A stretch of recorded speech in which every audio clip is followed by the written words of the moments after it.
ગોવિંદભાઈ ધોળકિયાને ગુજરાતથી રાજ્યસભા સાંસદ તરીકે નોમિનેટ કરવામાં આવશે અને આવતીકાલે એટલે કે ગુરુવારે સાંજે આ બધા જે ઉમેદવારો છે એ બધા ફોર્મ ભરશે। નમસ્કાર દર્શક મિત્રો, રાજ્યસભાની જે ખાલી પડેલી બેઠકો છે એના માટે કોંગ્રેસ અને ભાજપ એમના ઉમેદવારોના નામ જાહેર કરી રહ્યા છે। ગુજરાતમાંથી એક એવું નામ સામે આવ્યું છે કે જે ચોંકાવનારું છે। એ નામ વિશે તમારી સાથે વાત કરીશું। મારું નામ રાજેશ શાહ છે અને તમે જોઈ રહ્યા છો ખબર છે .com। દર્શક મિત્રો, 15 રાજ્યો અને 56 રાજ્યસભા સીટ માટે ચૂંટણી પંચે 27 ફેબ્રુઆરીની મતદાનની તારીખ નક્કી કરી છે અને 15મી ફેબ્રુઆરી સુધીમાં ઉમેદવારોએ ફોર્મ ભરવાના છે।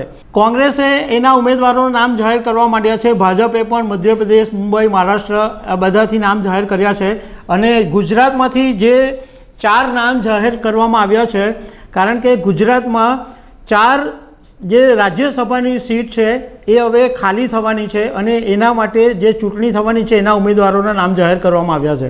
એક નામ છે જેપી નડ્ડા, બીજું નામ છે જસવંતસિંહ પરમાર, ત્રીજું નામ છે મયંક નાયક અને હવે ચોથું નામ હું તમને જે કહેવા જઈ રહ્યો છું એ ચોંકાવનારું છે અને એ નામ છે દુનિયા અને દેશભરમાં જાણીતા ડાયમંડ કિંગ ગોવિંદભાઈ ધોળકિયાનું નામ છે।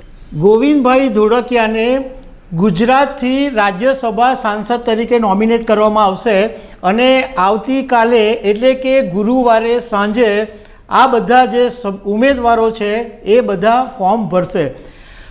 ગોવિંદભાઈ વિશે આમ તો તમે બધા લોકો જાણો જ છો, પરંતુ તેમ છતાં જે લોકોને ગોવિંદભાઈ વિશે નહીં ખબર હોય એના વિશે તમને થોડીક માહિતી આપી દઈએ કે ગોવિંદભાઈ ધોળકિયા એવા વ્યક્તિ છે કે જેમણે શૂન્યમાંથી સર્જન કરીને આજે 15,000 કરોડ રૂપિયાની વાર્ષિક ટર્નઓવર એમની કંપની કરે છે અને એમની કંપનીનું નામ છે શ્રી રામકૃષ્ણ એક્સપોર્ટ લિમિટેડ અને એના કરતાં બી શોર્ટમાં SRKના નામથી આ કંપની દુનિયાભરમાં જાણીતી છે।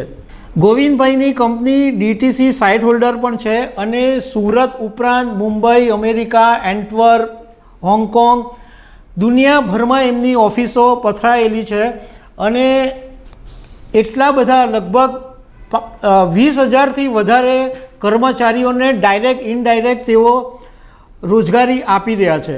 ગોવિંદભાઈ માત્ર ડાયમંડની સાથે સંકળાયેલા છે એટલે જ જાણીતા છે એવું નથી, એમણે અનેક સમાજ સેવા પણ કરી છે અને લોકો એમને ગોવિંદ કાકાના નામથી ઓળખે છે અથવા ગોવિંદ ભગતના નામથી ઓળખે છે। એમણે સુરતને પોતાની કર્મભૂમિ બનાવી અને એની સાથે સાથે એમણે સુરતને ઘણું બધું આપ્યું પણ।